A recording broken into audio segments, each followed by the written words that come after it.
Buenas tardes a todos, bienvenidos a nuestra clase del seminario técnico módulo 1, operadores en planta de gas. En esta oportunidad, dando continuidad a nuestro avance, vamos a continuar con el tema de recolección de gas en un campo petrolero, el sistema de compresión en cabeza y el sistema de compresión centralizada, como ya habíamos explicado en nuestra clase anterior. De esta forma vamos a hablar o estudiar el tema de compresores.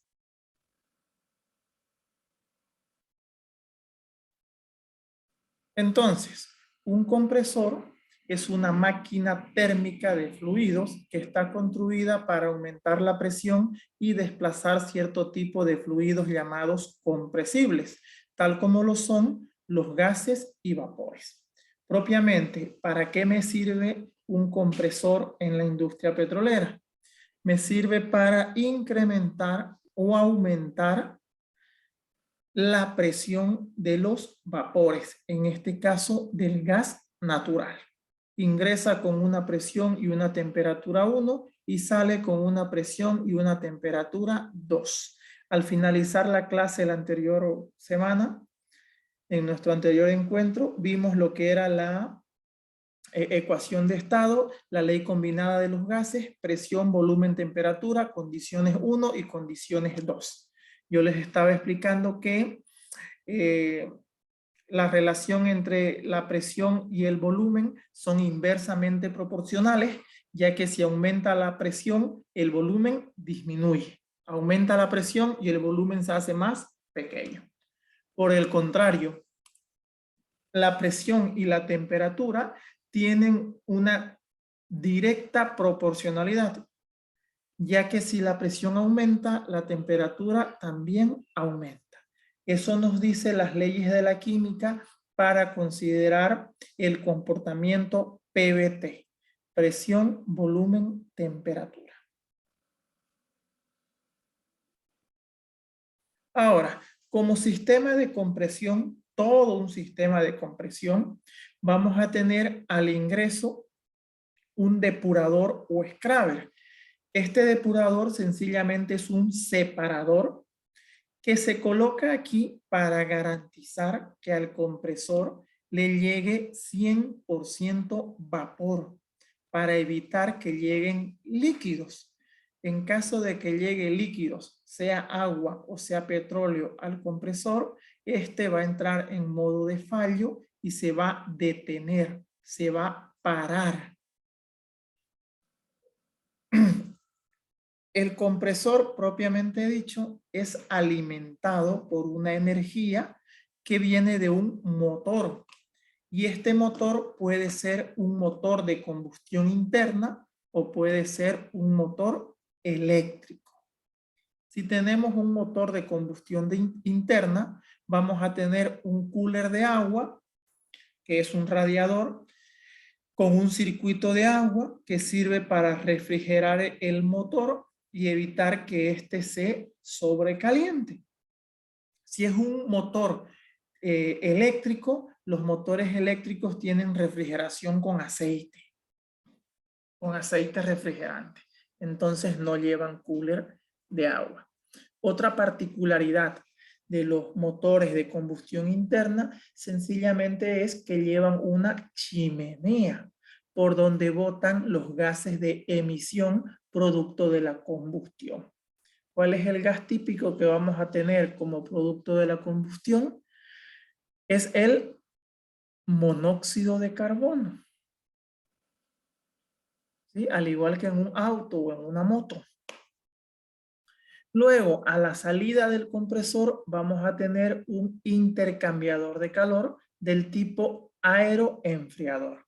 Esto es un ventilador que toma aire del medio ambiente, sopla, ventea y refresca las tuberías por donde circula el gas natural. Si ustedes se recuerdan, aquí en el compresor ingresa el gas a una presión baja, sale el gas a una presión alta y por consecuencia una temperatura alta, se calienta. Entonces el aeroenfriador sirve para refrescarlo y bajarle un poco esa temperatura. Veamos ilustraciones. Por aquí tenemos un sistema de compresión, el panel de control del equipo. Por aquí está el depurador o scrubber. Por aquí atrás está propiamente el compresor con sus cilindros de carga y descarga de gas. Mismo equipo visto desde otra perspectiva u otro ángulo. De espalda está el tablero, por aquí está el compresor, aquí detrás quedó el depurador o scrubber, este de aquí. Es un sencillo separador vertical.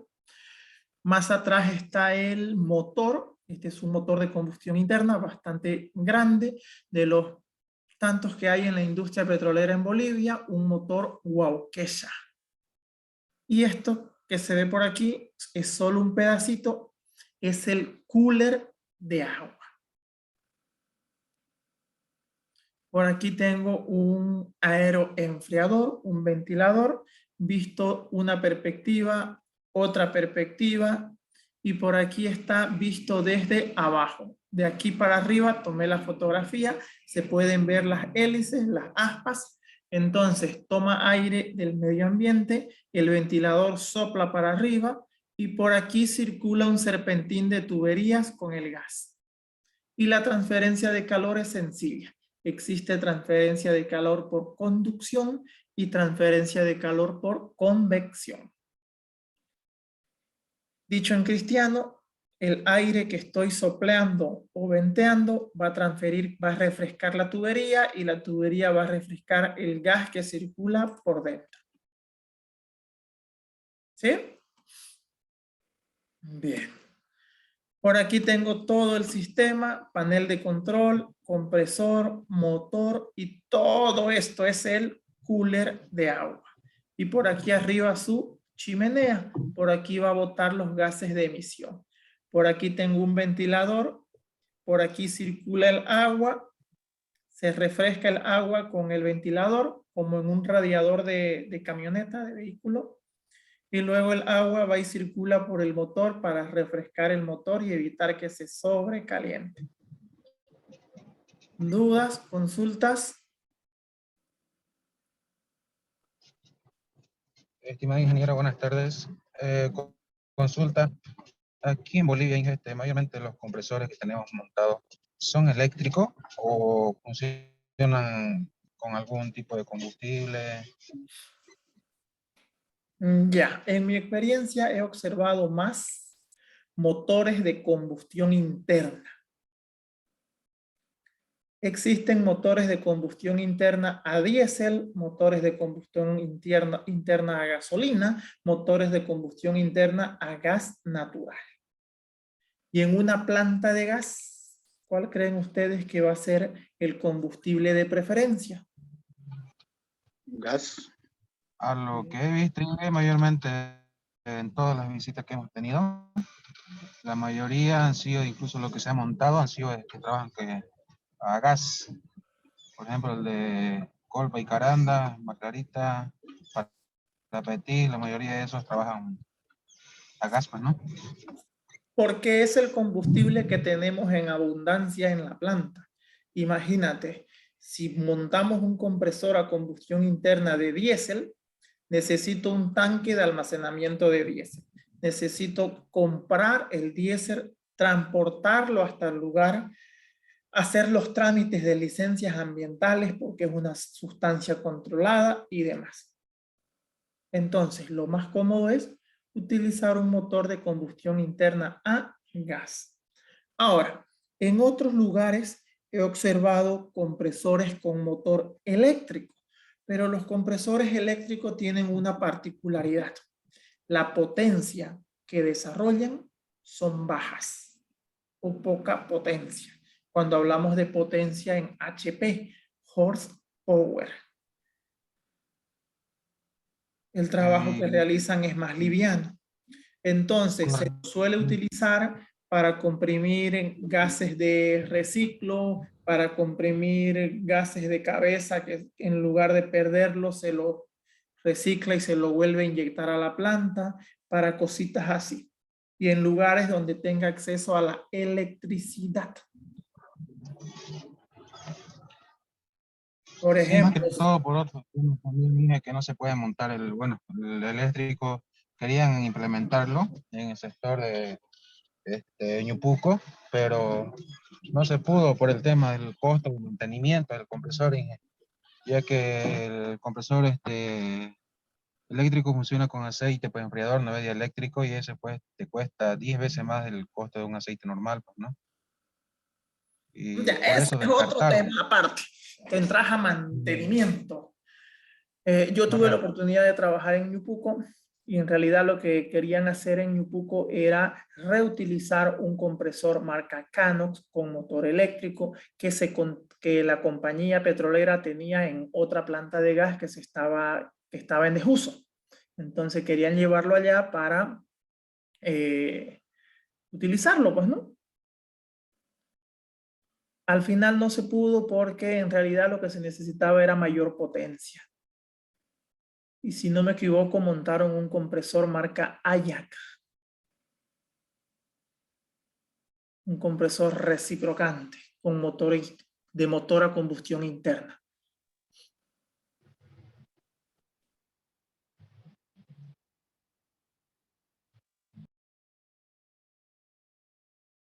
Bien, ahora veamos los cálculos.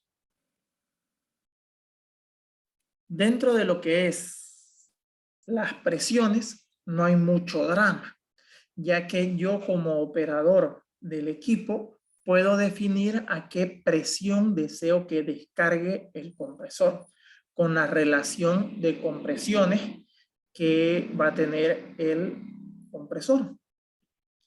Pero no puedo manipular la temperatura. Yo no le puedo decir al compresor, entregame el gas que ingrese a 100 grados Fahrenheit y que salga a 250. No. Lo que sí puedo manipular es la presión, que ingrese a 500 psi y que salga a 1000 psi. Lo comprimí. ¿Sí? Y a eso se le denomina relación de compresión. Y la relación de compresión sencillamente es la división entre la presión 2 dividido entre la presión 1.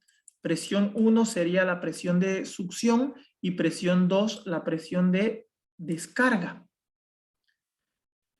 Y esto va a estar elevado o con raíz cuadrada, como prefieren verlo, con raíz cuadrada. En realidad no es raíz cuadrada, es raíz n, donde n es el número de etapas. Y si yo tengo una sola etapa de compresión, todo esto desaparece, la raíz desaparece y sencillamente la relación de compresión es P2 dividido entre P1.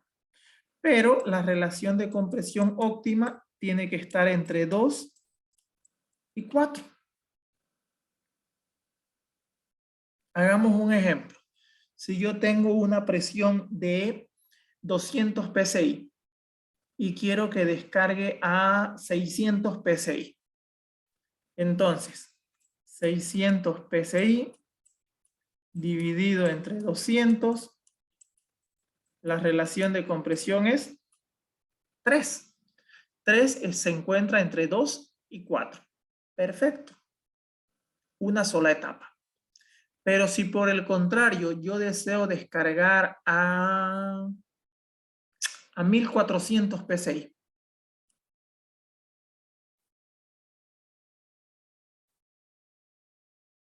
1400. ¿Igual a cuánto es eso? 7. Muy bien. 7 se encuentra entre 2 y 4. No. ¿Se recuerdan qué significa ese corchete? Lógica simbólica. Álgebra 1, álgebra 2. Eso es Cerrado en un... 2 y cerrado en 4. Perfecto. Entonces, 7 está dentro de 2 y 4. No. No, no me sirve. Así de sencillo. No me sirve. Entonces, ¿qué hago? Necesito 2 etapas. Intentemos. Si n es igual a 2, tengo que aplicarle raíz de n, donde n es 2. Lo voy a anotar para que ustedes lo vean. Ahora sí, raíz cuadrada de 7.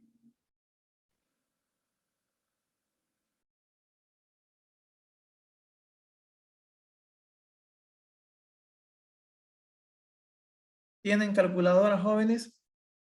Vamos, mostrando.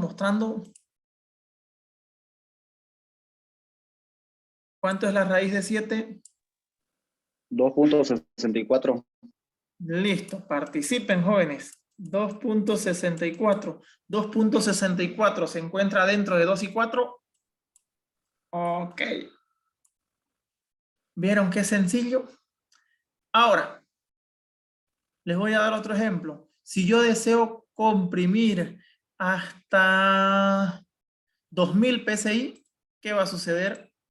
Analicemos.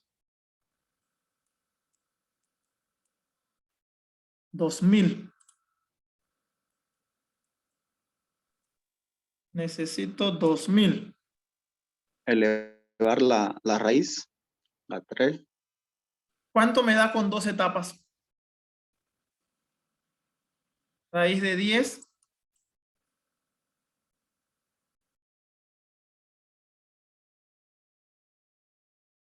3.16. Listo. 3.16 se encuentra entre 2 y 4. Sí. Entonces, ¿por qué quieren 3 etapas?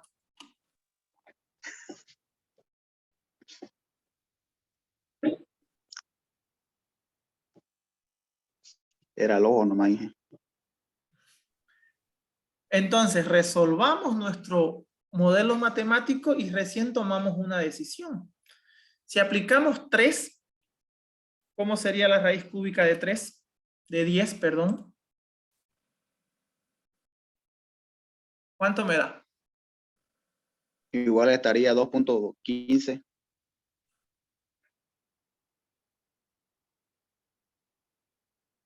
¿Pero qué voy a tener? 3 etapas de compresor. Voy a utilizar mayor energía, mayor trabajo, mayor gastos de mantenimiento, mayor gastos de operación. ¿Les parece algo óptimo o aconsejable? Ingeniero No. G. Rojas recomienda 3 etapas para que sea 2. No, ingeniero. Que primero supere el 4 para Ahí está. que haya 3 etapas.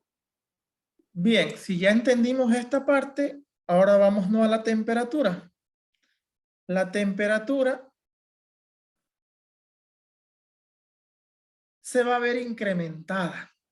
Y una forma de calcular, podría decirse la más sencilla, es utilizando la ecuación del delta T ideal. Provoca un poco de error. 1, porque no considera la eficiencia del compresor. Y 2, porque no considera el factor de compresibilidad Z del gas. Pero nos sirve como base. Conozco otras 2 o 3 ecuaciones que sirven para calcular la temperatura de descarga del compresor y se pueden ajustar un poco mejor a la realidad. Pero como base de estudio no sirve. Delta T ideal va a ser igual a la temperatura 1 por la relación de las dos presiones elevado a K menos 1 sobre K y todo eso menos 1, donde K es el exponente isentrópico, que es la relación de capacidad calorífica a presión constante sobre volumen constante. Y esto se los puede resolver con las tablas de físico-química. Pero en la industria petrolera se acepta esta ecuación que nos dice que K va a ser igual a 2.738 menos el logaritmo de la gravedad específica del gas dividido entre 2,328 y nos va a dar un valor aceptable de K. Ahora, si quieren resolverlo de forma exacta, pueden resolver los calores específicos a presión constante y a volumen constante para una cromatografía de gas y así resolver K. Esto se puede resumir en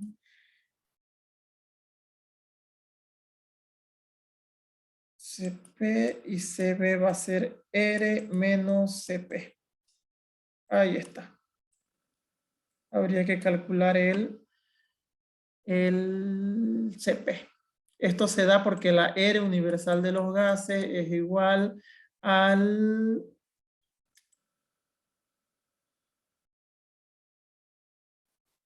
CP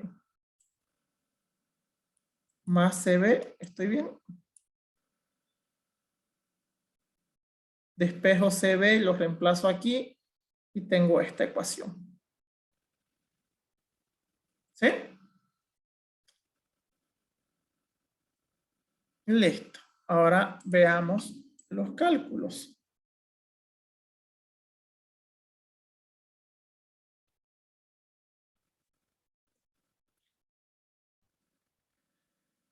La potencia va a ser igual a esta ecuación en HP, horsepower, donde la potencia sencillamente es...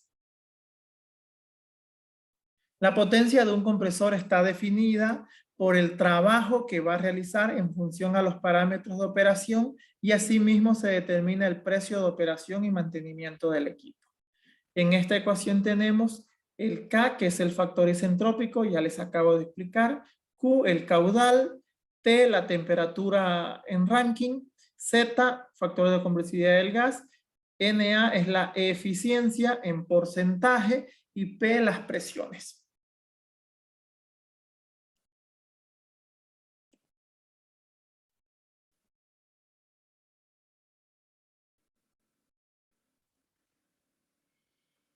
Producción. Por ejemplo, si yo tengo la producción de pozo X1, tengo una presión, una temperatura, un caudal y una cromatografía. ¿Sí? Esos datos yo voy a tener como partida para poder hacer un análisis, ver la operación, la optimización y demás.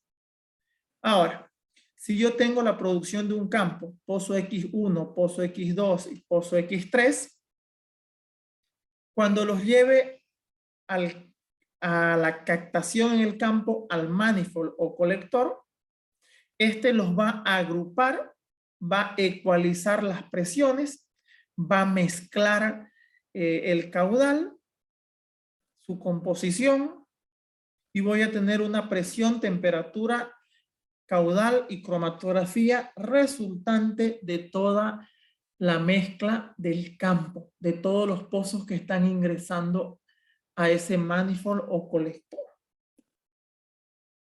Veamos. En la captación de los hidrocarburos va a llegar a un colector o manifold como este, que es un conjunto de bridas y tuberías que tienen la capacidad de recibir la producción de varios pozos, mezclarlos y agruparlos. Otra perspectiva sería esta. Por ejemplo, por aquí viene el pozo 1. Yo tengo opción de meterlo a este grupo o meterlo a este otro grupo. ¿Sí? Y así voy a tener, por ejemplo, el grupo de baja presión y el grupo de alta presión. Y lo que salga de aquí, todo mezcladito y agrupado, grupo de baja presión se va a dirigir al separador de baja presión.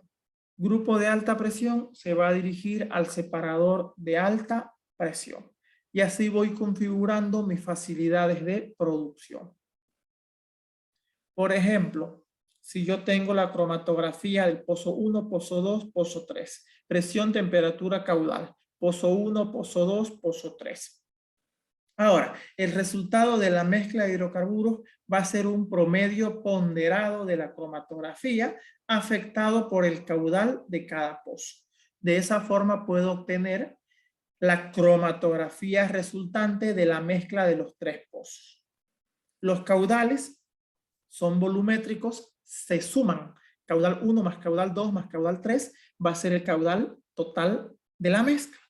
Recuerden que todo lo que entra tiene que salir. Balance de masa. Ahora, presiones. Para que el sistema sea consistente, se debe ecualizar las presiones. Deben de tener la misma presión para que el sistema pueda fluir, unirse y mezclarse. Si no tienen la misma presión, el sistema es inconsistente, no se pueden unir y no se pueden mezclar. Aquí el principal error que suelen cometer los estudiantes es sumar las presiones y dividirlas. 1, 2, 3 presiones. Sumo las 3 presiones, las divido entre 3 y piensan que esa va a ser la presión promedio, cuando en realidad no existe presión promedio. El sistema es consistente o es un sistema inconsistente. Y para que el sistema sea consistente, todo tiene que fluir a la misma presión. Si yo quiero que mi presión sea 1400, ¿qué hago con el pozo de 1200 y con el pozo de 1350? ¿De dónde saco energía adicional para yaparle y que se nivele a 1400? ¿Qué hago? Con compresores. Ensayemos, ingeniero Roger. Tenés un pozo de 1200 PSI y querés incrementarlo hasta 1400. Veamos. Métanle calculadora.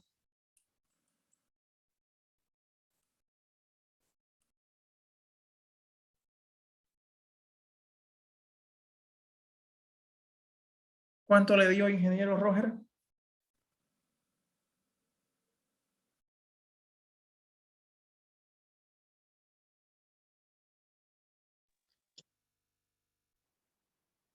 $1.16. 1.16. ¿Se encuentra dentro del parámetro de operación? No, ¿Puedo comprimir de 1200 hasta 1400 PSI? Negativo, no se puede, ¿no es cierto? ¿Por qué no se puede? Porque la diferencia es muy pequeña. No tengo una relación de compresión entre 2 y 4. Para que sea 2, prácticamente tiene que ser el doble, de 1200 a 2400. De esa forma la relación de compresión va a ser 2. ¿Se dan cuenta? Entonces, ¿qué puedo hacer?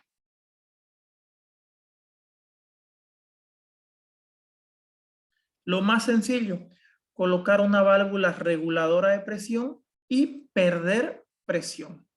¿Qué voy a hacer? Voy a sacrificar de estos 1400 PSI, voy a perder un poquito de presión y lo voy a nivelar al más bajo de todos. ¿Cuál es el más bajo?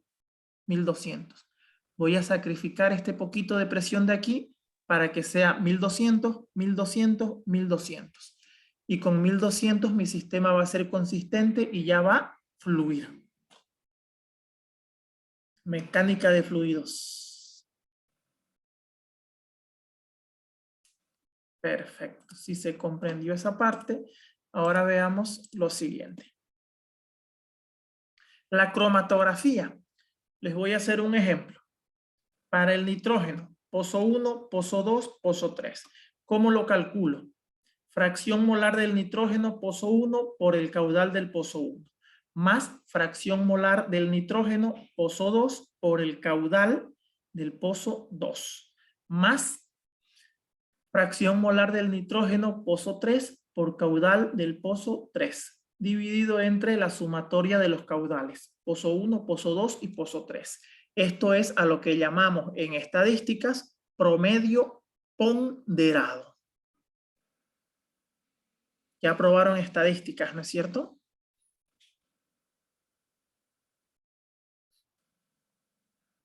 Bien.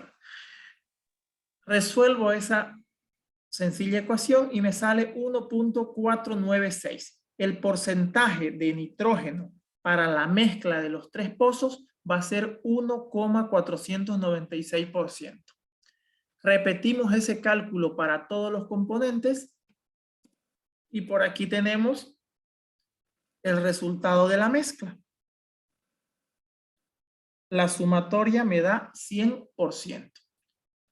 Mezclé metano, 86.5 más 86.4 más 86.9 y en la mezcla de los tres pozos voy a tener 86.6 como porcentaje de metano. Y así podemos calcular para cada uno de la cromatografía. Para ir finalizando en esta parte, sencillamente vamos a ver los procesos del gas natural.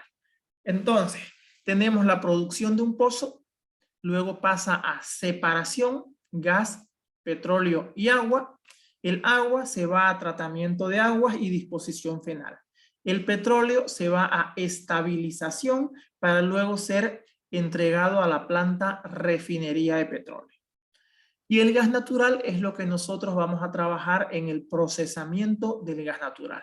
¿Qué vamos a hacer? Un acondicionamiento del gas natural para cumplir las especificaciones técnicas de calidad que se rigen en Bolivia y su comercialización internacional si es el caso.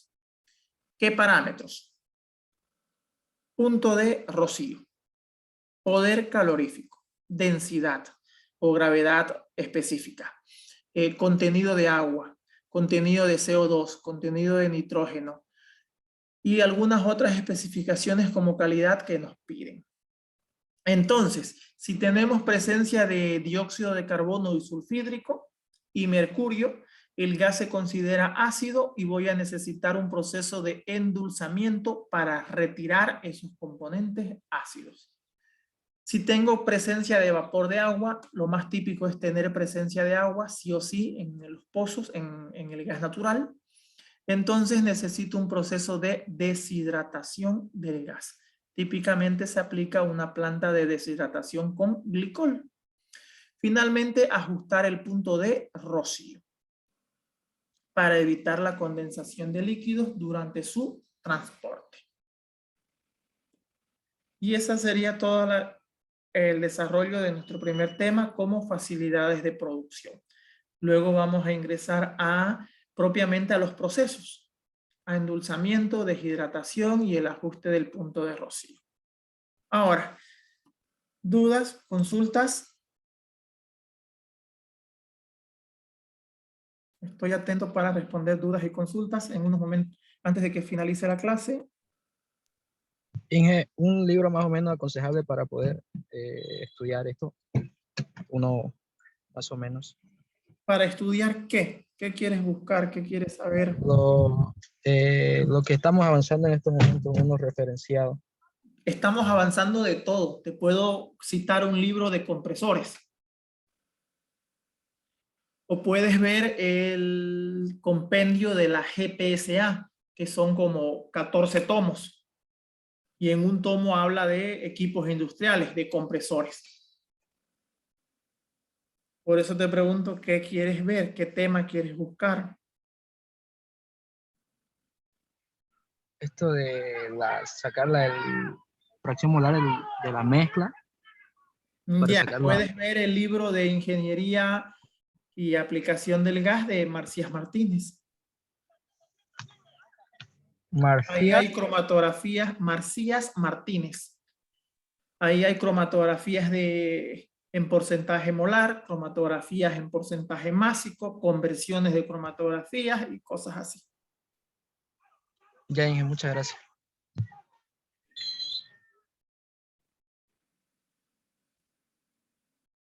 ¿Alguien más?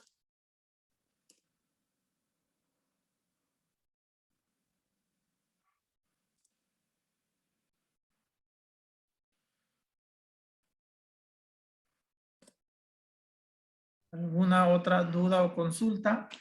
Voy a resolver un ejercicio de compresores si nos alcanza el tiempo, utilizando una planilla de Excel para que ustedes vean cómo se comporta la presión y temperatura. Creo que no estoy compartiendo pantalla.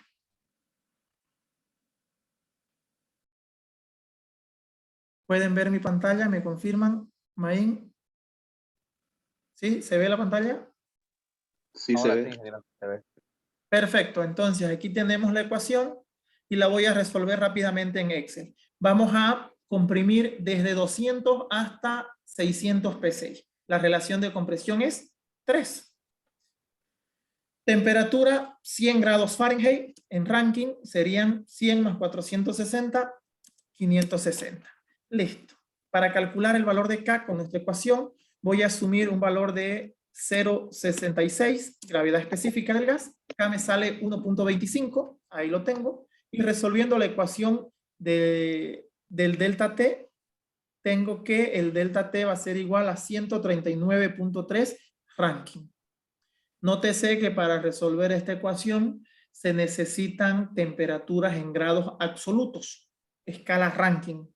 No hay valores negativos. No puedo colocar aquí menos 10 grados Fahrenheit. Provoca error.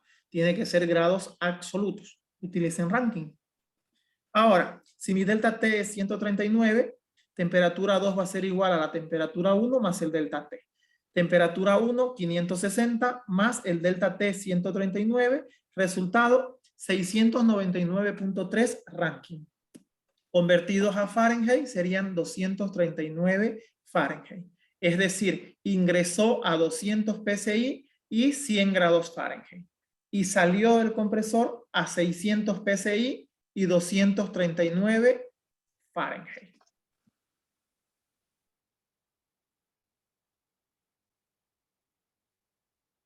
Practiquen con esos datos.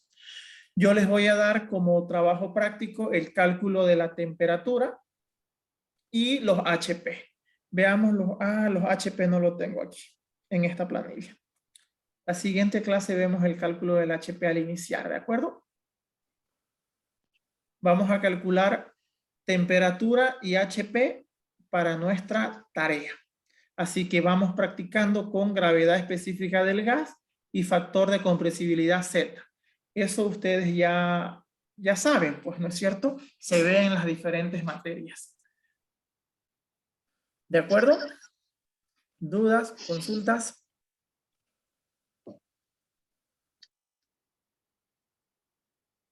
Ingeniero, todo es reemplazando en fórmula nomás, ¿no? Correcto. Pero deben hacer un uso correcto de las ecuaciones. Si se equivocan al introducir los datos en su calculadora o no manejan bien su calculadora, provocan error. Así que los invito a